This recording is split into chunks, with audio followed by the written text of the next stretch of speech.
Salam, hər vaxtınız xeyirli olsun dəyərli izləyicilərimiz. İslam deyir ki, verilişinin növbəti buraxılışında hər birinizi xoş gördük.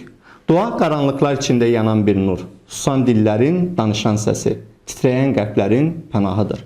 Bugünkü verilişimizdə qonağımız Azərbaycan İlahiyyat İnstitutunun magistr tələbəsi, Şah Abbas Məscidinin imam müavini Cəfər Cəfərov ilə birgə bağlı qapıları açan, ümidimizi diri saxlayan duanın əhəmiyyətindən danışacaq. Cəfər müəllim, xoş gəlmisiniz. Necəsiz? Çox sağ olun, Allah razı olsun. Təşəkkür edirəm. Mürbas müəllim. Mən də sizləri, izləyicilərimizi, bizi dinləyənləri, bizə baxanları salamlayıram. Allah hər birimizi müvəffəq eləsin. Allah köməyiniz olsun inşallah. Təşəkkür edirik, çox sağ olun. Allah Teala Qurani Kərimdə buyurur: "Mənə dua edin, mən də sizin dualarınızı qəbul edim." Cəfər müəllim, həyatımızın bir parçasına çevrilmiş duanın mənası nədir? Dua ümumiyyətlə bizim dinimizdə çox əhəmiyyətli bir mövzudur. Ümumiyyətlə tarix boyu biz istər səmavi dinlərə baxsaq, yəni ilahi dinlərə baxsaq, istər qeyri səmavi dinlərə baxsaq, hər bir dində, hər bir inancda dua eləmək vardır. Dua haqqında danışmazdan əvvəl elə sualınız da çox gözəldir. Duanın mənası haqqında danışmaq lazımdır. Dua ərəb dilindən dəvə sözündən götürülüb, dəvə kökündən götürülüb, çağırmaq, yalvarmaq, səsləmək mənalarını daşıyır. Başqa, məsələn, biz lüğət kitablarına müraciət eləsək, məsəl üçün Rağib Əl-İsfahaninin müfrədat kitabına müraciət eləsək, orada da çağırmaq, yalvarmaq, səsləmək, fəryad etmək, dəvət etmək mənaları vardır. Bu tərəflərə baxanda görürük ki, biz bu duanı geniş mənada götürməliyik. Yəni bir sözlə ifadə eləmək olmur. Dua həm daxili ehtiyacın, həm də emosional çağırışın belə deyək təzahürü olaraq göstərir özün. Bu mənaları ilə biz onu başa düşə bilərik. Və hər bir sözün bir lüğəti mənası olduğu kimi, təbii ki, terminoloji mənası da vardır. Duanın terminoloji mənasına baxsaq, görürük ki, insanın Allahla əlaqəsi nəzərdə tutulur. Allaha yalvarması, Allahdan niyaz eləməsi, ondan kömək istəməsi mənasında biz başa düşürük. Ondan sonra biz İslam ensiklopediyasına baxsaq, görürük ki, kiçikdən böyüyə, aşağıdan yuxarıya yönələn tələb mənasındadır. Yəni bunların hamısı bir nəticə olaraq yığsaq, başa düşə bilərik ki, dua məna etibarilə çağırmaq, istəmək, tələb eləməkdir. Terminoloji mənada isə Allahla rabitəyə girib, Allahla əlaqəyə girib, Allahdan hər hansı bir istəyi, hər hansı bir Allahın özünü istəmək. Bəli, istəmək mənasında götürürlər. Başqa, məsələn, biz psixoloqlara baxsaq və yaxud da digər alimlərə baxsaq, bu duanı ruhun daxili aləmə doğru bir keçidinə bənzəyib. Dua bir şikayətdən, bir əzabdan, əzab fəryadından və yaxud da bir yardım diləməkdən ibarət olduğunu bəzi alimlər də qeyd etmişlər. Ümumiyyətlə, dua haqqında danışarkən biz duanın müxtəlif yönlərini də deyə bilərik bu mənasının içərisində. Məsəl üçün, bəzi dualar var ki, istək duasıdır, yəni hər hansı bir ehtiyacın istənməsi. Bəzi dualar var ki, şükür duasıdır. Yəni hər hansı bir nemətin qarşılığında insan o nemətə minnətdarlıq hissini bildirmək üçün Allah Taalaya şükür duası edir. Bəzi dualar var ki, ibadət məqsədi ilə edilir və Allaha tərif, həmd edilir, təriflər deyilir. Bəzi dualar vardır ki, günahların bağışlanması tələb olunur. Günahların bağışlanması üçün Allah Taalaya üst tutulur. Bir mənada bunu deyə bilərik ki, bəzən də insan başqası üçün dua edir. Başqasının, mömin qardaşının, yaxınının, ailə üzvünün çətinlikdə olduğu vaxt onun üçün dua edir, Allahdan onun çətinliyinin aradan getməsini istəyir. Təşəkkür edirik. Peyğəmbərimiz sallallahu buyurur ki, dua ibadətin özüdür. Cəfər müəllim, Quran və hədis işığında duanın dinimizdəki yeri nədir bəs?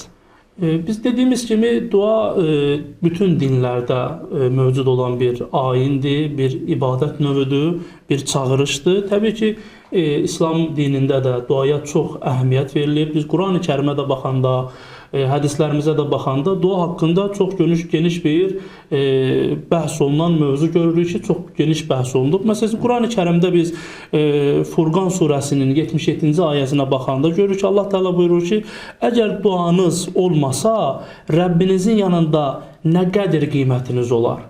Yəni, Allah Teala bu ayədə bizə bildirir ki, insanın qədir qiyməti, insanın dəyəri etdiyi dua qədərdir.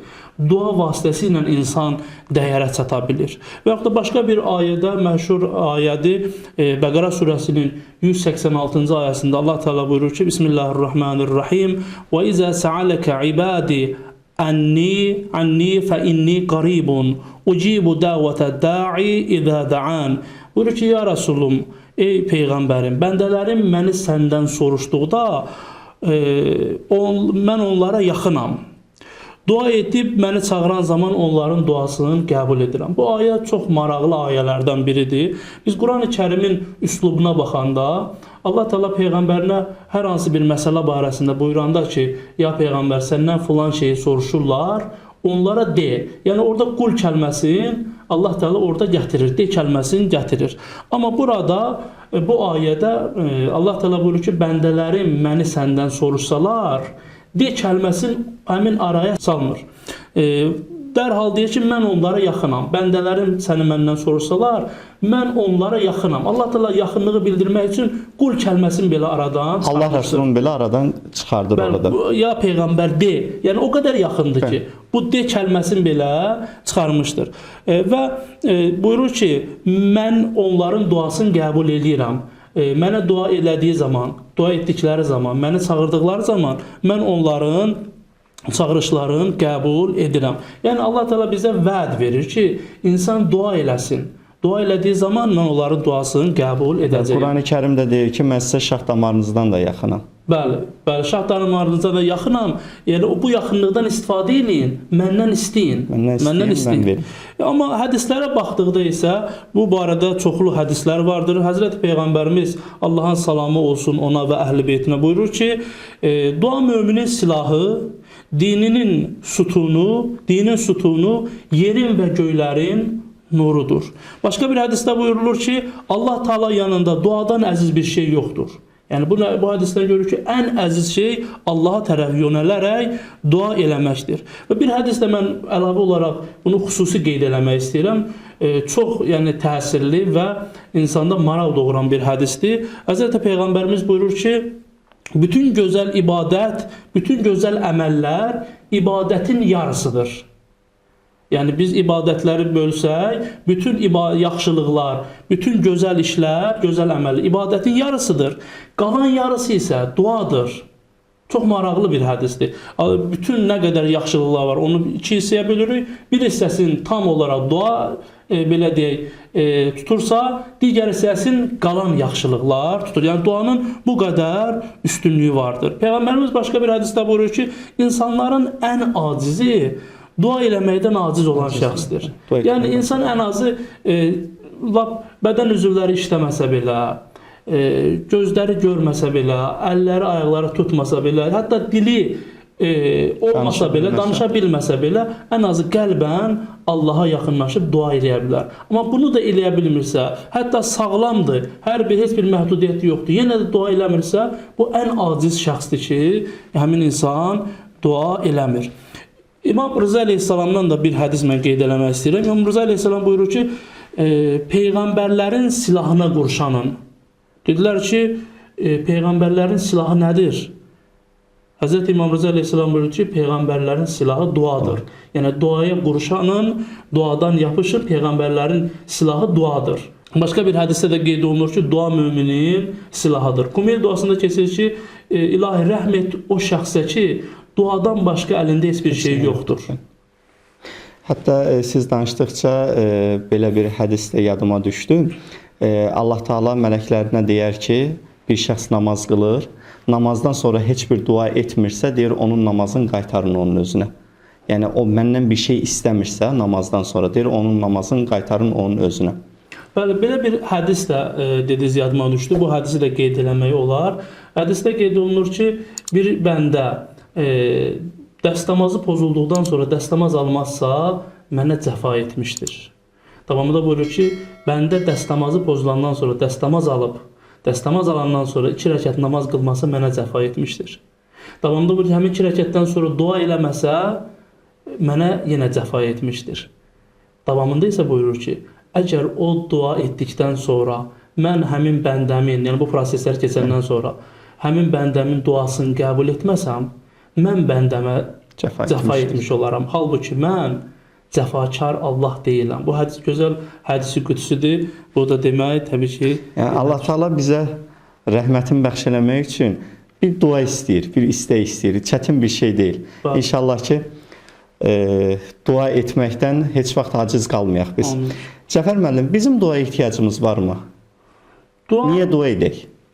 Dua belə deyək ki, müəyyən bir dinə, müəyyən bir mədəniyyətə yəni məxsus deyil. Yəni müəyyən bir çərçivəsi yoxdur. İnsanlığın tarixi qədər desək, yanılmarıq ki, duanın bir keçmişi vardır. Bəlkə də insan yarandığı andan duaya ehtiyaclıdır və dua eləyir. İnsan ümumiyyətlə daxilində belə bir hiss var ki, özündən yüksəyə inanmaq hissi var. Ona sığınma hissi var, ehtiyacı var və ondan nəsə tələb eləmək hissi var. Biz təbii ki, insan olaraq hər şeyə qadir deyilik. Hər şeyə qadir olan Allah Teala'dır. Və bizim potensialımız da məhduddur, qabiliyyətimiz də məhduddur, hər bir şey gücümüz də çatmır, hər bir şey eləmək qüdrətimizdə də yoxdur. Müəyyən şeylər bizim bacarımız daxilində olsa da, müəyyən şeylər isə bizim bacarımız daxilində deyildir. Belə olduğu halda biz buna gücü çatan bir varlığa müraciət edirik. Məsəl üçün, uşaq hər hansı bir işi yerinə yetirə bilir, bəzi işlər isə yerinə yetirə bilmir. Belə olan halda valideynindən kömək istəyir. Həyatımızda da bu cür nədir? Biz həyatımızda müəyyən çətinliklərlə, müəyyən problemlərlə rastlaşırıq. Bəzilərinin öhdəsindən gəlirik, bəzilərinin öhdəsindən gələ bilmirik. Belə olduqda biz özümüzdən daha güclü varlığa üz tuturuq. Qüdrəti sonsuz olan varlığa üz tuturuq, ondan kömək istəyirik. Bu bizim belə deyək, daxili, xarici ehtiyaclarımız üzrə. Bir də var ki, daxili ehtiyaclara görə biz Allah Teala'ya üst tuturuq, dua edirik. Daxili ehtiyac nədir? Məsəl üçün, psixoloji zəifliklərimiz ola bilər, günahlarımız ola bilər ki, buna görə biz Allah Teala'ya üst tuturuq. Və bizim bir də ehtiyacımız var ki, o uca varlıqla biz əlaqəyə keçməliyik. Allah Teala ilə biz ünsiyyət qurmalıyıq ki, bizdə bu ehtiyac var. Həm psixoloji cəhətdən bunu hiss edirik, həm də ruhi cəhətdən biz bunu hiss edirik ki, bizim Allah Teala'ya dua eləməyə ehtiyac var. Dediyimiz kimi, həm ehtiyaclarımızdan, dünyadakı ehtiyaclarımıza görə, həm də ki, mənəvi ehtiyaclarımıza görə vardır. Məsəl üçün, Abdullah ibn Sinan İmam Sadiq əleyhissalamdan bir hədis nəql eləyir. Bu hədis də bizim dediyimiz sözlərə təsdiq olaraq biz bunu qeyd edə bilərik. İmam Sadiq əleyhissalam buyurur ki, çox dua eləyin. Çünki dua Allah Teala'nın bəxşiş xəzinələrinin açarıdır. Bütün istəklərə dua vasitəsilə çatmaq olar. Allah dərgahında elə nimətlər vardır ki, onları duadan başqa heç bir vasitə ilə əldə etmək olmaz. Əldə etmək mümkün deyil. Unutma ki, hansı qapını döysən, axırda o qapı sənə açılacaqdır. Yəni, insan dua vasitəsi nədir? Başqa hədislərdə də qeyd olunub ki, dua vasitəsi elə bir Allah Teala'nın insan üçün təyin elədiyi elə məqamlar var ki, elə zirvələr var ki, insan o zirvəyə yalnız və yalnız dua vasitəsi ilə, dua eləmək vasitəsi ilə gedib çata bilər. Hətta təhqiqatlar göstərir ki, araşdırmalarda biz baxsaq görərik ki, biz kosmos dövründə yaşayırıq. Texnologiyanın inkişaf elədiyi bir dövrdə yaşayırıq. Amma dua ehtiyacından xaricdə deyilik. Yenə duaya ehtiyacımız var. Məsəl üçün, nümunə olaraq göstərə bilərik ki, kosmos səyahətində, ay səyahətində insan təkəbbür göstərmədən yenə duaya üst tutmuşdur. Nümunə olaraq, kosmonavt Edwin Aldrin ayaq basar-basmaz ilk elədiyi şey dua və ibadət olmuşdur. Hətta kosmos mərkəzi onunla əlaqəyə keçmək istəyirdi. O onları yubatmış və dua elədikdən sonra ona cavab vermişdir. Yəni insan duaya bu qədər ehtiyaclıdır. Fitrətimizdədir. Bəli, dua bizim fitrətimizdədir. Məsələn, Alexis Carrel deyir ki, bir cəmiyyət əgər duadan uzaq düşmüşdürsə, o cəmiyyət tənəzzül edən bir cəmiyyətdir. Mənəvi cəhətdən süquta uğramış bir cəmiyyətdir. Cəfər müəllim, cəmiyyətimizdə zaman-zaman rastlaşırıq. İnsanlar var ki, deyirlər ki, biz dua edirik, duamız qəbul olunmur, istəyirik, istəklərimiz yerinə yetmir. Niyə bəzən düşünürük ki, bizim dualarımız qəbul olmur? Dediyimiz kimi dua bütün mədəniyyətlərdə var, bütün insanların ehtiyacıdır. İstər dindar insanlar olsun, istər dindar olmayan insanlar olsun, dua eləyirlər. Və bəzən də duaları qəbul olmur. Və haqlı olaraq insanda sual yaranır. Demirik ki, bu haqlıdırlar insanlar, amma Sualla bərabər ümidsizlik də yaranır insanlarda. Bir ümidsizlik adam hiss eləyir. bəli, ümidsizlik yaranır və duaya qarşı sanki soyuqluq yaranır Bəli. ki, dua edirəm, duam qəbul olmur və mən bunda bir fayda görə bilmirəm. Amma insan bu məsələdə biraz özündə də axtarış eləməlidir. Məsəl üçün, bəzi insanlar olur ki, rastlaşırıq, duaları qəbul olmayanda deyirlər ki, yəqin burada bir hikmət var. Yəqin burada Allahın bir istəyi var, məsləhəti var ki, duam qəbul olmur. Təbii ki, bu məsələlər də var. Məsəl üçün, biz hədis şəriflərə baxanda görürük ki, insan dua elədikdə 3 cavabla qarşılaşa bilər. Ya dua eləyər, duası qəbul olar, bu bir. Ya dua eləyər, duası qəbul olmaz, çünki yaxşı dua eləməz və Allah ona yaxşısını verər. Ya da dua eləyər, duasının müqabilində Allah ona istədiyindən daha yaxşısını verər. Bu üçüncüdür. Amma məsələn biz deyə bilmərik ki, bütün insanlarda bu cür nədir. Çünki insan dua eləyəndə özündə əgər problem varsa, duanın şərtləri var. Duanın şərtlərini yerinə yetirmirsə, belə düşünməməlidir ki, burada Allahın bir məsləhəti var, mənim duam qəbul olunmur. Dua elədikdə öz əməllərinə də baxmalıdır ki, bəlkə elə mənim əməllərimdə də problem, məndə də nöqsan, mən dua eləməyi bacara bilmirəm. Çünki Allah Teala Qurani-Kərimdə nə buyurur? Buyurur ki, dua elədiyiniz zaman mən sizin duanızı qəbul eləyirəm. Yəni çağırdığınız zaman çağırışınıza cavab verirəm. İnsan əgər düzgün çağıra bilmirsə, üslubu düzgün deyilsə və yaxud da çağırarkən halı düzgün halda deyilsə, onun təbii ki, ona cavab gəlməyəcək. Bu cür suallardan təbii ki, sahabələrdə, imamların dövründə də belə bir suallar olmuşdu. Bir nəfər duasının qəbul olmamasından şikayət eləyərək Həzrət Əli əleyhissalama yaxınlaşır və dua edir ki, Allah Teala buyurur ki, və daha doğrusu Həzrət Əli əleyhissalama deyir ki, Allah Teala Qurani-Kərimdə buyurub ki, dua edin, duanızı qəbul edim. Amma mənim duam qəbul olmur. Mən dua edirəm, duam cavabsız qalır. Həzrət Əli əleyhissalam onun cavabında buyurur ki, qəlbiniz 8 şeyə xəyanət eləmişdir. Buna görə də duanız qəbul olunmur. O 8 şeyi Həzrət Əli əleyhissalam başlayır saymağa. Birincisi budur ki, siz Allahı tanısaz da onun haqqını ödəməmisiniz. Ona görə də Allahı tanımağınız sizə fayda vermir. Ola bilər bir insan Allahı tanısın, amma tanımağının bir faydası yoxdursa, yəni onun haqqını ödəmirsə, məsələn bir kəs ola bilər ki, yanından bir müəllimi keçir, hörmət elədiyi bir adam keçir, onu tanıdı, amma ona hörmət eləmədisə, ehtiramını göstərməzsə, onun tanımağının bir faydası yoxdur. Hətta bəlkə də tanımasaydı, üzürü saylardı ki, bağışla müəllim, mən səni tanıya bilməmişəm. Görmüşəm, amma tanıya bilməmişəm. Ona görə də Həzrət Əli əleyhissalam ilk olaraq deyir ki, Allahı tanısaz da onun haqqını ödəyə bilməmisiniz. İkincisi, siz Allahın Peyğəmbərinə iman gətirmisiniz, lakin onun sünnəsinə qarşı çıxmısınız. Bəs hanı sizin imanınızın nəticəsi? Çünki iman nəticə ilə ölçülən bir şeydir. Adamın əgər imanının nəticəsi yoxdursa, onun imanı şübhə altındadır. İman edibsə əməli də olmalıdır. İman edibsə bəli, nəticə olaraq əməli də göz önündə olmalıdır.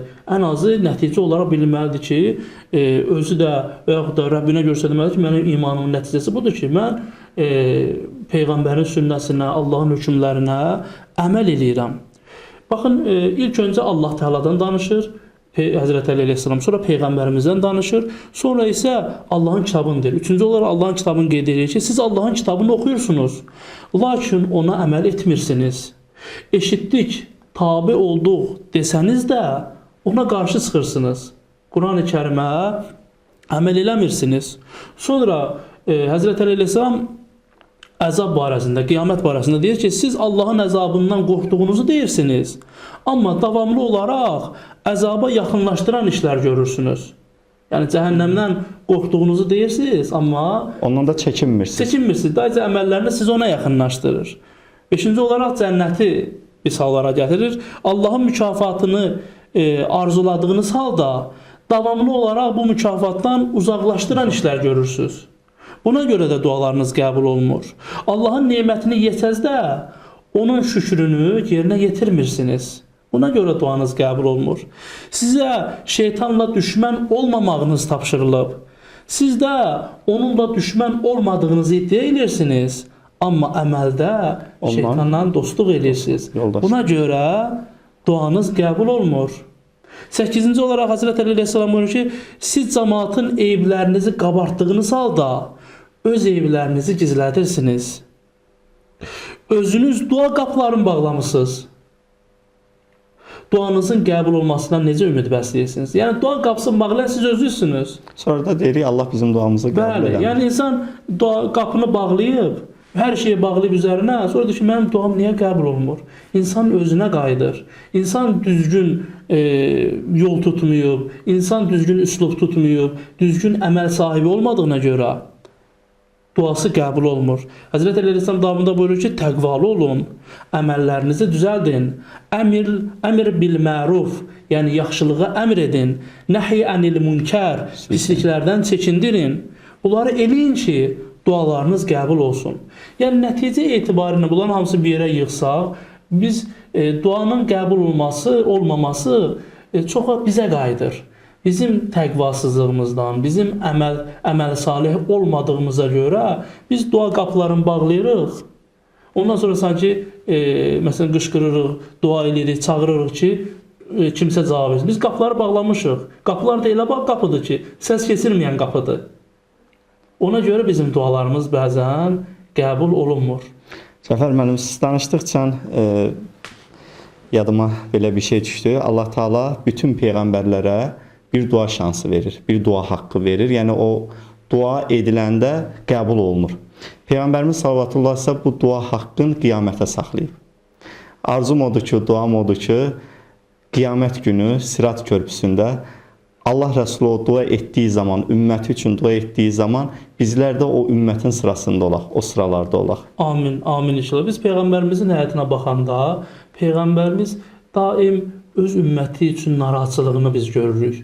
Hətta Peyğəmbərimiz Taifə gedərkən, təbliğ üçün gedərkən Peyğəmbərimizi çox incitdilər. Hətta Peyğəmbərimizə o qədər daş vurdular, əziyyət elədilər. Peyğəmbərimizin mübarək bədənindən qan gəldi və paltarın qana boyadı. Hətta deyirlər ki, mələk nazil olur, Cəbrail mələk nazil olur, Allahın müqərrəb mələk nazil olur. Deyir ki, dua ilə bu ümmət, bu tayfa əzaba düçar olsun. Peyğəmbərimiz deyir ki, bunlar bilmirlər. Bunlar elə qövmdür ki, bunlar bilmir. Yəni tanımırlar. Tanımırlar. Tanısalar etməzlər. Və buyurur ki, əgər nə vaxtsa onların nəslindən bir nəfər də olsa əgər iman gətirəcəksə, onlara mən əzab istəmirəm. Və Peyğəmbərimiz həyatına baxanda dünyasını dəyişənə qədər ən çox dediyi, hətta dünyasını dəyişdiyi ölüm yatağında belə ən çox dediyi sözlər ümməti olmuşdur. Yəni mənim ümmətim, mənim ümmətim. Və bizim də siz dediyiniz kimi ümidimiz budur ki, ümməti üçün dua eləyəndə bizi də o ümmətin sırasında olaq. İnşallah. Cəfər müəllim, gəldiyiniz üçün, suallara ətraflı cavab verdiyiniz üçün İslam Deyişi kollektivi adından sizə öz təşəkkürümüzü bildiririk. Sağ olun. Çox sağ olun, Allah razı olsun. Təşəkkür edirəm dəvət üçün. Biz təşəkkür edirik. Dəyərli izləyicilərimiz, gəlin bir-birimizə günahsız dillə dua etməyi unutmayaq. Elə bu arzu ilə də Allaha əmanət olun.